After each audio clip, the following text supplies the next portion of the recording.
वर्षौं पछि नेपाल घुम्न आउने व्यक्तिहरूको संख्या बढेसँगै नेपालीहरूले गर्ने दुर्व्यवहार, नेपालीहरूले गर्ने ठगी धन्दाहरू पनि विदेशी पर्यटकमाथि त्यत्तिकै नै बढेको छ। केही वर्ष यता नेपाल विदेशी पर्यटकहरूको लागि एउटा घुम्ने गन्तव्य बनेको छ। वर्षौं पछि नेपालमा हजारौंदेखि लिएर लाखौं विदेशी पर्यटकहरू आउने गरेका छन्। आफ्नो खाली समयलाई बिताउन, रमाउन अथवा केही नयाँ कुरा सिक्नका लागि नेपाल आउने गरेका छन्। तर के जस्तो सोच बोकेर नेपाल भित्रिएका थिए, जस्तो सोच बोकेर नेपाल छिरेका थिए, नेपाल र नेपालीहरू यस्तो छन् है भन्ने सोच बोकेर नेपाल भित्रिएका थिए, फर्कदाखेरि त्यस्तै सोच र उमङ्गका साथ फर्किएका होला नि त? पक्कै पनि छैनन्। गएका 2 महिना यता नेपालमा यस्ता ठूला 2टा घटनाहरू घटेका छन् जसले पर्यटक क्षेत्रमा निकै ठूलो असर पार्न सक्ने देखिन्छ। हुन त नेपाली जनताहरूले तिनी व्यक्तिका कारणले गर्दा तपाईले दुःख पाउनु भयो, तपाईले नराम्रो फिल भयो, त्यसका स्वरूप हामी सम्पूर्ण नेपाली जनताहरू माफी माग्छौं है भनेर माफी मागे तापनि के साँच्चै तिनीहरू खुसी होला नि त? अझै पनि त्यही कुरामा आधारित रहेर आजको श्रृङ्खलामा हामीले 2 जना यस्तो विदेशी पर्यटकहरूको कहानी सुनाउँदैछौं जो नेपाल खुसी मनाउन भनेर रमाउन भनेर आएका थिए तर ठगी र दुर्व्यवहारमा परे। पात्र नम्बर 1 मा रहेका छन् ओसाडा, जुन जापानबाट नेपाल घुम्न भनी आएका थिए र उनी ठगीमा परेका थिए। र पात्र नम्बर 2 मा रहेका छन् दलस जोय, जुन अमेरिकाबाट आएका थिए नेपाल घुम्न र उनीमाथि नेपालीबाट नै दुर्व्यवहार भएको भिडियोहरू सामाजिक सञ्जालमा भाइरल भएको थियो। कुरा गरौँ पात्र नम्बर 1 ओसाडा। उनी जापानबाट नेपाल कस्तो छ, के छ, नेपालका मानिसहरू के छन्, कस्तो छन् भनेर आफ्नो जापानमा रहेका दर्शकहरूलाई नयाँ कुरा सिकाउन, नयाँ कुरा दिन, नयाँ कुराको अनुभूति गराउन नेपाल आएका हुन्छन्। तर कुरा अर्कै हुन पुग्छ। उनी ठगी भएको भिडियो उनको च्यानलमा 1 महिना अगाडि पब्लिस भएको थियो। उनले राम्रैसँग नेपालको प्रचार गर्दै आएका हुन्छन्। उनले नेपाल आउँदा सवारी साधनका लागि कुन एप्सहरू प्रयोग गर्ने, पठाउ र इनड्राइभलाई चाहिँ राम्रो तरिकाले प्रमोट गरिदिएका थिए। साथसाथै नेपाली खानाको पनि एकदम राम्रोसँग आफ्नो जनताहरूलाई देखाइरहेको थिए।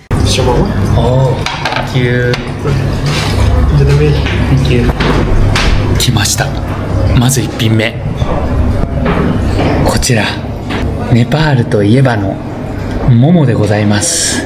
いろいろ食材が乗ってて、これをご飯と一緒に食べると。でダルが豆のスープ、これかな。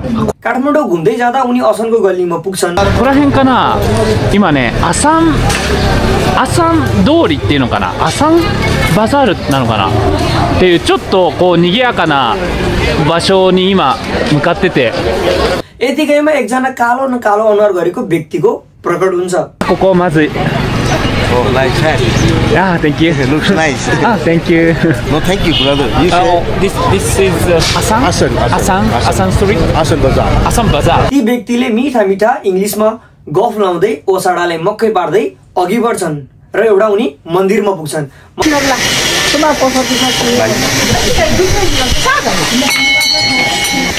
मन्दिरमा पुगेपछि 2टा दियो किन्छन्।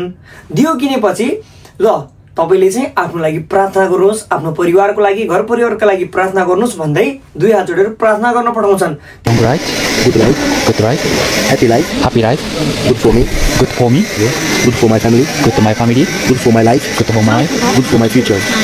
future. And now close your eyes to get any wish for you, brother, sister, mother, father, for everything.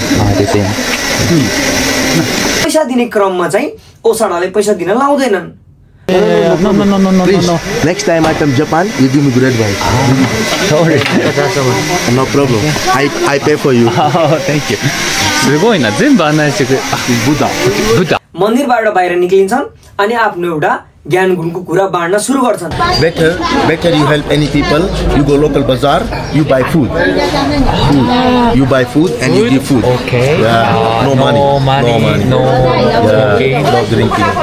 Yeah. If you help any people, you go local bazaar. You buy rice, milk, oil. This is good karma. That's why every temple Buddha is following. See, rice, Buddha karma. उनले के भन्छन् भनेपछि तपाईले कोही मान्छेलाई पैसा दिनुको सट्टा केही कुराहरू किनेर दिनुस्, खानेकुराहरू हुन्छ या पिउने कुराहरू हुन्छ, किनेर दिँदाखेरि चाहिँ तपाईले चाहिँ कर्म एकदम राम्रो कर्म पाउनुहुन्छ।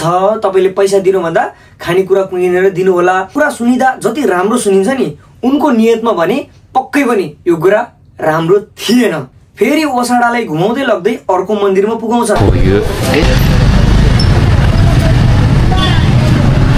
ここもなんか有名な場所みたいですね。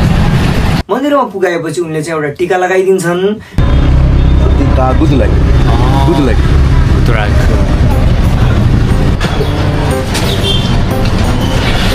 टीका लगाएपछि त्यहाँनिर पनि पैसा दिने क्रममा चाहिँ ओसाडालाई पैसा दिन लगाउँदैनन्।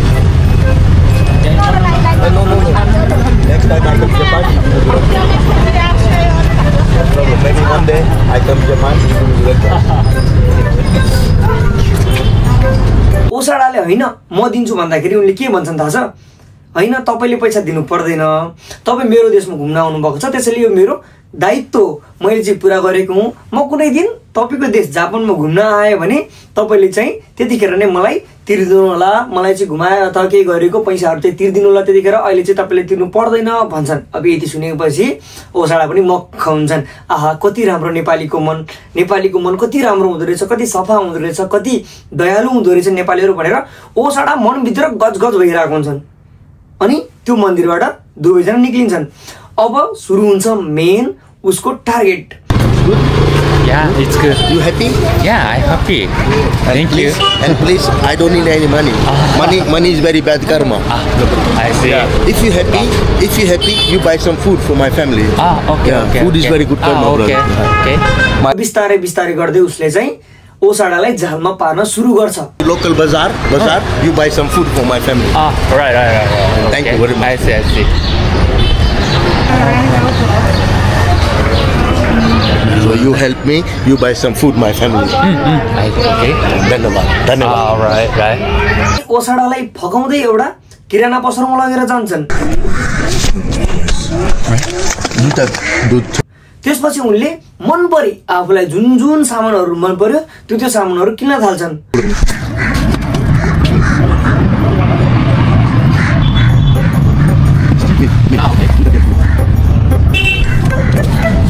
oil, rice, oil, my family fried rice. Take chapati noodles.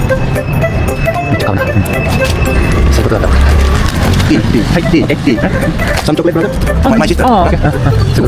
Tea. Okay. This is my family eating. I'm very happy, brother. Okay. I pray for you, pray for your family. Give me. Okay.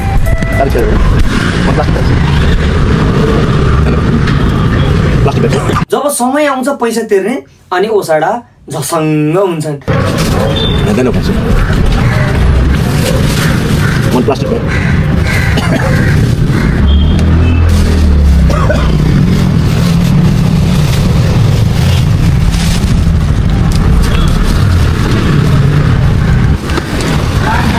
उनले थाहा पाउँछन् यो सबै खेल भनेको मलाई यसरी ट्र्यापमा पार्नुको रहेछ। ए केटा मैले तेरो खेल बुझे भनेर उनी खित्ता हाँस्दै त्यो बिल तिर्छन्। त्यहाँ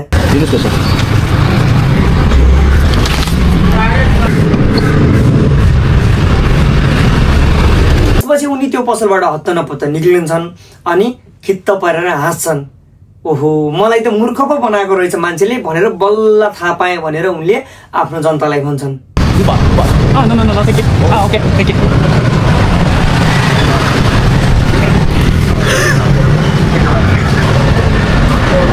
そういうことでした。はい。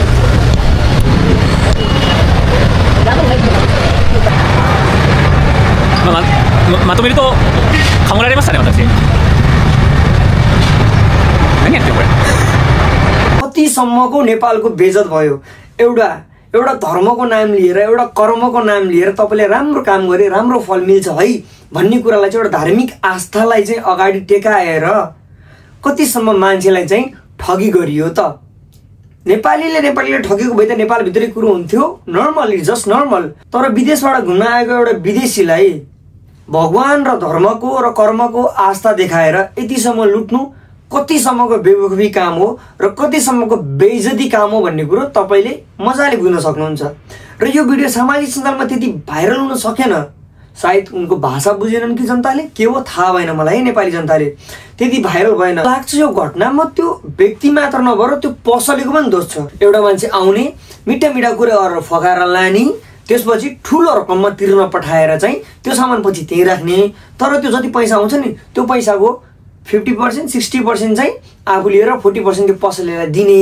अब त्यो ड्रामा खेलेर त्यसरी चाहिँ नेपालमा चाहिँ लुट धन्दा भइरहेको छ।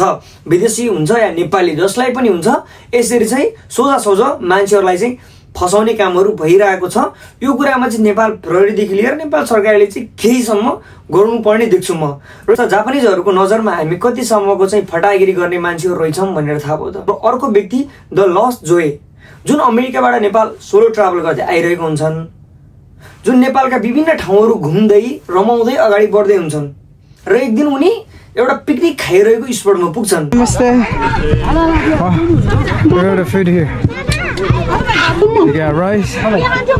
सबैले खाना खाइरहेको देख्दा चाहिँ उनले के सोच्छन् भनेपछि ओहो यहाँ त फ्रीमा खाना बाँडिरहेको रहेछन् अथवा रमाइलो गरेर आएको रहेछन्, म पनि गएर जोइन हुन्छु भन्ने सोच्छन् र उनले त्यहाँ गएर सोधपुछ पनि गर्छन् राम्रैसँग, खाना मिल्छ कि नै भनेर पनि सोध्छन्।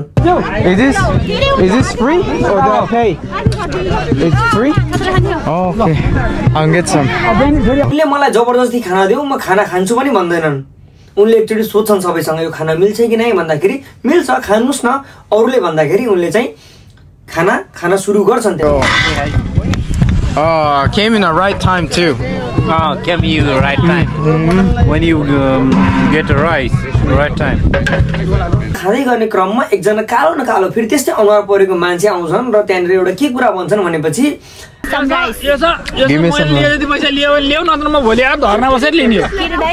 मसँग जति पैसा ल्याएको त्यति योसँग लिने ल्याउ नत्र मसँग भोलि यो नेपाली कुरै बुझ्छ। I don't know what you're saying. What do you say? मबाट जति पैसा लगिएको थियो भ्रमणमा आउँदा पिकनिकमा आउँदा मबाट जति पैसा लगिएको थियो त्यति पैसा यो मान्छेबाट पनि लग्नु पर्छ है, होइन भनेपछि यो मान्छेले भाडा माग्नु पठाउनु पर्छ भन्ने कुरा ध्यान राख्छन्। No, I'm okay. This rice costs 1,500 rupees. If you have 1,500 rupees, pay it. Otherwise, you have to wash all the dishes. Oh, wash the dishes. All the dishes. Oh my goodness. Otherwise, we are going. I gotta run. I gotta run. Hang on. We are going to take you. Oh, you gotta pay for it.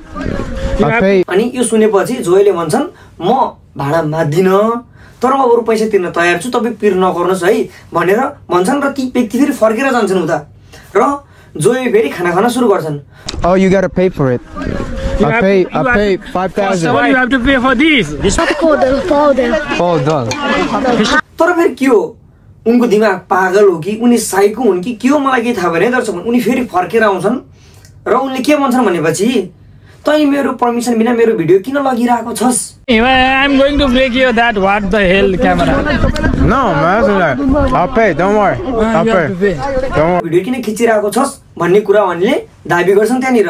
First thing is you have not taken my consent to record.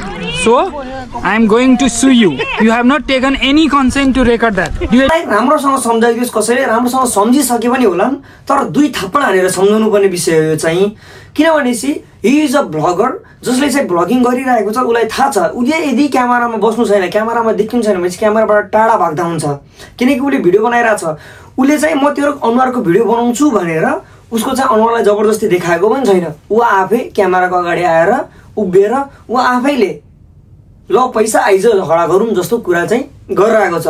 अनि जोइले चाहिँ के बुझ्छन् भनेपछि यो मान्छेले चाहिँ मैले खाना खाएको देखेर चाहिँ यो मान्छेलाई चाहिँ नराम्रो लागेको होला, मैले चाहिँ पैसा नदिएर खाना खान्छु जस्तो लागिरहेको होला, त्यसैले चाहिँ टेन्सन नगर्नुहोस् म पैसा दिन्छु तपाईँलाई भन्छन्। Don't worry. Don't worry, I'll pay for it. भने लगातार लड्न कोसिस मात्र हुन्छन्, लगातार थर्काइरहेको हुन्छन्। लगातार थर्काइसकेपछि जोइलाई चाहिँ नराम्रो लाग्छ अनि उनले खाइरहेको थाललाई चाहिँ त्यही छोडेर पैसा निकाल्न थाल्छन्। Don't worry, here you go. End it. Excuse me. Sorry for that. Excuse me. You can finish. No, it's okay. It's okay. Here. Here, take your money. Here. You want the money? No, why? जोइले पैसा निकालेर पैसा दिने क्रममा चाहिँ फेरि विवाद पर्छ। बाँकीहरू मान्छेले तपाईले पर्दैन पैसा दिने, यो मान्छेले मजाक गरेको, तपाई चाहिँ त्यस्तो मजाकलाई चाहिँ सिरियस नलिनुहोस् भन्छन् तर जोइले मान्दैन। No, he wants the money. No. You just keep it. No. He's not joking. Here. He's joking. No, I'm not joking. What joking? Here, how much you want? How much you want? No, why? किनकि जोइलाई थाहा छ उले चाहिँ ममाथि misbehave गरेको छ, उले चाहिँ joke गरेको हैन भनेर राम्रैसँग बुझेका छन् जोइले। अनि जोइले लौ पैसा लौ तपाईको पैसा चाहिँ लानुस् भनेर भन्छन्। Yeah, I'll pay. Come on. Here. र जोइले पैसा दिँदै गर्दा त्यो मान्छेले के भन्छ भनेपछि यति पैसाले पुग्छ जस्तो लाग्छ तिमीलाई भनेर भन्छ। जोइले भन्छन् यतिले पुग्दैन भने लाउनुस् 1000 रुपैयाँ लग्नुस् भनेर चाहिँ जोइले भन्छन्। 100 rupees यार। Oh, you want 4,000 here? Oh, 2,000 here. Here. You want 1,000 here? No. त्यसपछि उनी व्यक्ति जो सिधै आउँछन् र आफ्नो हातको औँठी देखाउन थाल्छन् र भन्छन् यो औँठीको प्राइस कति हो तँलाई थाहा छ? That doesn't matter. This cost 150,000. Okay, I don't I'm not care. asking for your I don't money. care. Okay? Here. Let's take I'm it. not asking for your Let's money. take I it. was joking. Boss, what? No. What I'm telling is, Here. Who asked you? Here, let's take it. No, he's just joking. Don't worry. No, he's not joking. I'm not joking.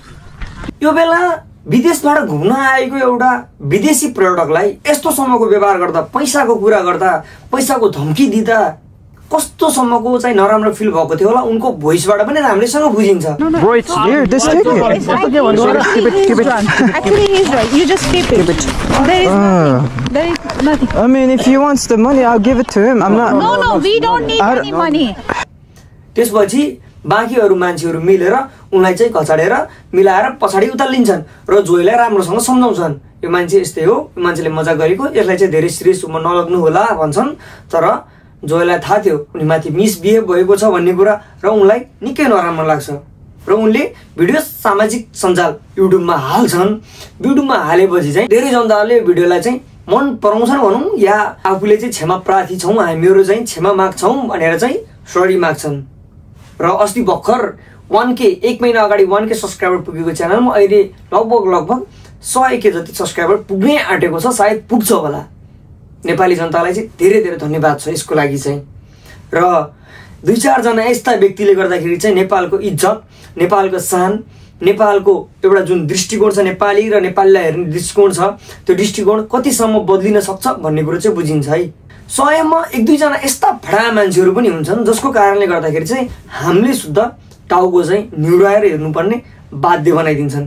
र यस्ता नमुना भनेका मैले 2 जना नमुना देखाइसकेँ। यस्ता अरू पनि नमुनाहरू छ जहाँ विदेशबाट घुम्न आएका विदेशी पर्यटकहरूमाथि दिनदिनै भइरहेको छन्, तर ती कुरा माइनर होलान् या मेजर होलान्, ती कुरा त्यति बाहिर नआएका हुन्, तर प्रत्येक दिन केही न केही विदेशी पर्यटकमाथि घटनाहरू भइरहेको छ। र विदेशबाट घुम्न आएका पर्यटकहरूमाथि यतिसम्मको निज व्यवहार चाहिँ नगरियोस् हाम्रो नेपाली दाजुभाइ तथा दिदीबहिनीहरूलाई म चाहिँ आग्रह गर्छु र यस्ता फटागिरी गर्ने मान्छेहरूलाई छिटोभन्दा छिटो समातियोस्। विदेशबाट घुम्न आएका पर्यटकहरूमाथि गर्ने बिज्जत गर्ने व्यवहारलाई चाहिँ सुधारौँ र आफू र आफ्नो देशको चाहिँ इज्जत बचाउँ भनेर चाहिँ सम्पूर्ण नेपाली दाजुभाइ तथा दिदीबहिनीहरूलाई चाहिँ म आग्रह गर्न चाहन्छु।